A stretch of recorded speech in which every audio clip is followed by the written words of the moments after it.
Hello, അസ്സലാമലൈക്കും. ഇന്ന് ഞാൻ ഷവർമയുടെ അതേ ടേസ്റ്റുള്ള ഒരു ചട്ടിപ്പത്തിരി ആയിട്ടാണ് വന്നിട്ടുള്ളത്. ഇതിൻ്റെ പ്രത്യേകത എന്ന് വെച്ചാൽ നമുക്ക് മാവ് കുഴച്ച് സമയം കളയേ വേണ്ട. അതുപോലെ തന്നെ നമുക്ക് ഉള്ളിയൊന്നും വഴച്ച് സമയം കളയേണ്ട. വളരെ പെട്ടെന്ന് ഉണ്ടാക്കിയെടുക്കാൻ പറ്റുന്ന ഒരു കിഡിലൻ ചട്ടിപ്പത്തിരിയാണ് ഇത്. ഷവർമ ഇഷ്ടമുള്ള എല്ലാവർക്കും ഇതെന്തായാലും ഇഷ്ടമാവും. അപ്പോൾ എല്ലാവരും ട്രൈ ചെയ്ത് നോക്കുക. നമുക്ക് നോക്കാം ഇതെങ്ങനെയാണ് ഉണ്ടാക്കുന്നതെന്നുള്ളത്.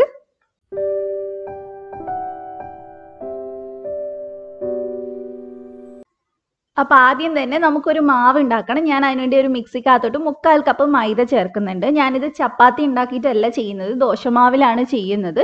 എന്ന് വിചാരിച്ച് ടേസ്റ്റിലൊന്നും ഒരു കുറവും ഉണ്ടാവില്ല, നല്ല രുചിയാണ് കഴിക്കാനായിട്ട്. അപ്പോൾ ആവശ്യത്തിനുള്ള ഉപ്പും കൂടെ ചേർത്തിട്ടുണ്ട്, കൂടെ ഒരു മുട്ടയും കൂടെ ചേർത്തിട്ടുണ്ട്. ഇനി നമുക്ക് കുറച്ച് വെള്ളം ഒഴിച്ചിട്ട് ഇത് നന്നായിട്ട് അടിച്ചെടുക്കുക. വെള്ളം കുറച്ച് കൂടിപ്പോയാലും കുഴപ്പമൊന്നുമില്ല, കാരണം നല്ല ലൂസായിട്ടാണ് നമുക്കിതിൻ്റെ മാവ് വേണ്ടത്. സാധാരണ മൈദ ദോശ ഉണ്ടാക്കുന്നവർക്കൊക്കെ അറിയായിരിക്കും, അത്യാവശ്യം ലൂസ് ഉണ്ടെങ്കിലേ നമുക്ക് നല്ല തിന്നായിട്ടുള്ള ദോശ ഉണ്ടാക്കിയെടുക്കാൻ പറ്റുള്ളൂ. നല്ല തിന്നാണെങ്കിലേ കഴിക്കാനും ടേസ്റ്റ് ഉണ്ടാവുള്ളൂ. അപ്പം മാവ് നമുക്ക് റെഡി ആയിട്ടുണ്ട്. ഇനി നമുക്ക് ഫ്രൈ പാനിൽ വളരെ കുറച്ച് ഓയിൽ ആക്കിക്കോട്ടെ. കൂടുതൽ ഓയിൽ ആയിക്കഴിഞ്ഞാൽ ഉരുണ്ട് പോകും, നമുക്ക് റെഡി ആയിട്ട് കിട്ടൂല. എന്നിട്ട് തീ ഏറ്റവും ലോ ഫ്ലെയിമിൽ വെച്ചിട്ട് വേണം മാവ് ഒഴിക്കാനായിട്ട്. തീ കൂടുതലാണെങ്കിൽ പെട്ടെന്ന് അത് വെന്ത് പോവും, കട്ടി കൂടിപ്പോവും. അപ്പം തീ ഒട്ടും ഉണ്ടാവാൻ പാടില്ല. എന്നിട്ട് നമുക്ക് ഒരു കുഞ്ഞു തവി മാവ് ഒഴിച്ചിട്ട് ഇതേപോലെ നന്നായിട്ട് ചുറ്റിച്ചെടുക്കാം. നമ്മൾ ചെയ്യുന്ന പാത്രം വെച്ചാൽ സോസ് പാൻ ഏതാണോ എടുക്കുന്നത് അതിനത്രയും വലുപ്പമുള്ള ദോശ വേണം നമ്മൾ ചുട്ടെടുക്കാനായിട്ട്. അപ്പോൾ ജസ്റ്റ് നമുക്ക് ഒരു സൈഡ് ഒന്ന് ആകുമ്പോൾ മറച്ചിട്ട് കൊടുക്കാം. ഒത്തിരി നേരം ഒന്നും വേവിച്ചെടുക്കേണ്ട ആവശ്യമില്ല, ഒരു 1/4 ഭാഗമൊക്കെ ഒന്ന് വെന്താൽ മതി. അപ്പോൾ അതേ ഞാനിവിടെ ദോശ എല്ലാം റെഡിയാക്കി എടുത്തിട്ടുണ്ട്. അത് കൂടുതൽ കാണിച്ച് ബോറടിപ്പിക്കുന്നില്ല, എല്ലാവർക്കും അറിയാവുന്നതായിരിക്കും. നമുക്ക് 5 ദോശയാണ് വേണ്ടത്, 4 ലെയർ ഉണ്ടാക്കാനായിട്ട്. അപ്പോൾ അതേ 5 ദോശ ഞാൻ അവിടെ റെഡിയാക്കി വെച്ചിട്ടുണ്ട്. ഇനി നമുക്ക് മുട്ടേൻ്റെ ഒരു മിക്സ് ഉണ്ടാക്കണം. അപ്പം ഞാനിവിടെ 4 മുട്ട എടുക്കുന്നുണ്ട്. 4 മുട്ടയ്ക്കകത്തോട്ട് നമ്മളൊരു 1/4 കപ്പ് പാലും കൂടെ ചേർത്ത് കൊടുക്കുന്നുണ്ട്. എന്നിട്ട് നമുക്കിത് നന്നായിട്ടൊന്ന് മിക്സ് ചെയ്തെടുക്കാം. 4 മുട്ടയും പാലും ആകുമ്പോൾ അത്യാവശ്യം ഉണ്ടാവും മിക്സ്, നമുക്ക് പിന്നെ വീണ്ടും എടുക്കേണ്ടി വരില്ല. ഇനി നമുക്ക് ഇതിനകത്തോട്ട് ഒരു 1/2 ടീസ്പൂൺ കുരുമുളക് പൊടി ചേർത്ത് കൊടുക്കുക. ആവശ്യത്തിന് ഉപ്പും കൂടെ ചേർത്തിട്ട് ഒന്നും കൂടി നന്നായിട്ട് മിക്സ് ചെയ്തെടുക്കുക. അപ്പം നമ്മൾ മുട്ടേൻ്റെ മിക്സ് ഇവിടെ റെഡി ആയിട്ടുണ്ട്. ഇതിനി നമുക്ക് അങ്ങോട്ട് മാറ്റി വെക്കാം. ഇനി നമുക്ക് ഷവർമേൻ്റെ മിക്സ് ഉണ്ടാക്കണം. അതിന് വേണ്ടിയിട്ട് ഞാൻ ഇവിടെ ഒരു 1/2 കപ്പ് ക്യാബേജ് എടുത്തിട്ടുണ്ട്, കൂടുതലൊന്നും വേണ്ട. അതുപോലെ തന്നെ ഞാൻ ഇതിനകത്തോട്ട് ചിക്കൻ എടുത്തിട്ടുണ്ട്. ചിക്കൻ 150 ഗ്രാം ഏകദേശം ഉണ്ടാവും, ഏകദേശം ഒരു 1/4 കപ്പ് ഉണ്ടാവും. ആ കുരുമുളക് പൊടിയും അതേപോലെ തന്നെ ഉപ്പും മാത്രം ഇട്ടിട്ട് ഒന്ന് വേവിച്ചെടുത്തതാണ്. നിങ്ങൾക്ക് വേണമെങ്കിൽ ഫ്രൈ ചെയ്തെടുക്കുകയും ചെയ്യാം. അതിനകത്തോട്ട് 2 ടേബിൾ സ്പൂൺ മല്ലിയില ചേർത്തിട്ടുണ്ട്. പിന്നെ ഒരു 2 ടേബിൾ സ്പൂൺ ക്യാരറ്റ് ചേർത്തിട്ടുണ്ട്. നിങ്ങൾക്ക് വേണമെങ്കിൽ ഗ്രേറ്റ് ചെയ്തും ചേർത്ത് കൊടുക്കാം. അതേപോലെ തന്നെ ഒരു ടേബിൾ സ്പൂൺ തക്കാളി ചേർത്തിട്ടുണ്ട്. പിന്നെ ഒരു കുഞ്ഞു സവാളൻ്റെ പകുതി, അത്രയേ ഉള്ളൂ, അത്രയും ചേർത്ത് കൊടുത്തിട്ടുണ്ട്. പിന്നെ ഇതിനകത്തോട്ട് 2 ടേബിൾ സ്പൂൺ മയണൈസ് ചേർത്ത് കൊടുത്തിട്ടുണ്ട്. ഇനി നമുക്കിത് നന്നായിട്ടൊന്ന് മിക്സ് ചെയ്തെടുക്കാം. മയണൈസ് കുറവാണെന്ന് തോന്നുകയാണെങ്കിൽ നിങ്ങൾക്ക് കുറച്ചും കൂടെ ചേർത്ത് കൊടുക്കാം, കുഴപ്പമൊന്നുമില്ല. മയണൈസ് അത്യാവശ്യം കട്ടി ഉണ്ടാവണം, എന്നാൽ മാത്രമേ നമുക്ക് നല്ല കട്ടിയിൽ നമുക്ക് മസാല ഉണ്ടാക്കിയെടുക്കാൻ പറ്റുള്ളൂ. ഇനി ഇതിലേക്ക് ഞാൻ 1 ടീസ്പൂൺ ലെമൺ ജ്യൂസ് ചേർത്ത് കൊടുത്തിട്ടുണ്ട്, അല്ലെങ്കിൽ നിങ്ങൾക്ക് വിനാഗിരി വേണേലും ചേർത്ത് കൊടുക്കാം, കുഴപ്പമില്ല. അതേപോലെ തന്നെ ഒരു 1/2 ടീസ്പൂൺ കുരുമുളക് പൊടി ചേർത്തിട്ടുണ്ട്. പിന്നെ ആവശ്യത്തിന് ഉപ്പും കൂടി ചേർത്ത് കൊടുത്തിട്ടുണ്ട്. എന്നിട്ട് നന്നായിട്ടൊന്ന് മിക്സ് ചെയ്തെടുക്കുക. ഇതിൽ ഞാൻ പച്ചമുളകൊന്നും ചേർത്തില്ല, നിങ്ങൾക്ക് വേണമെങ്കിൽ പച്ചമുളക് ചേർക്കാം, കുഴപ്പമൊന്നുമില്ല.